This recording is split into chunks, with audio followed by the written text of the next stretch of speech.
Anita Mallik Kendrapara after 40 years आमे सब मिशिचु आमर बड़ भाई भौणी छोट भाई भौणी माने एते सुंदर आमर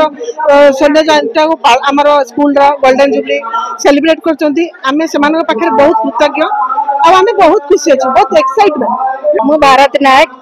सान कल 81 बैच फास्ट आम इटा माटी बोईकी भी ऑफिस घर तैयारी तो पढ़ुलु माटी घर आम पढ़ीलु से स्मृति आज एमती आमको आकर्षित करें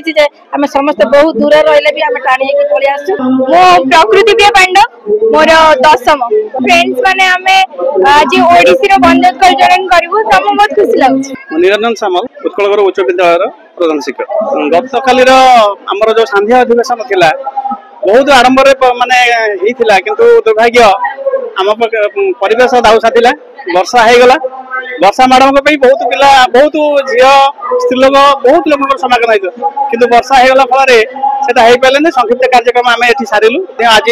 शेष दिन शेष कार्यक्रम आमर मुख्य अतिथि भितर आमर अच्छा पूर्वतन अर्थमंत्री श्रीजुक्त पंचानन कानून को सम्मानित अतिथि भाव अच्छा श्रीमती स्वयंप्रभा नायक अतिथि अच्छा श्रीजुक्त रामचंद्र खुंटिया मुख्य अतिथि भाव अच्छा श्रीजुक्त श्रीकांत जेना जे पूर्वतन केन्द्र मंत्री थे सभापर आज आमर अच्छी ड्रामा आम ये विद्यालय पुरातन छात्र मैंने ड्रामा करेंगे 2 दिन धरी ड्रामा पुरातन छात्र ये अंचलवासी समस्त जो आप्राण प्रचेषा आ बहुत खुशी लगुच।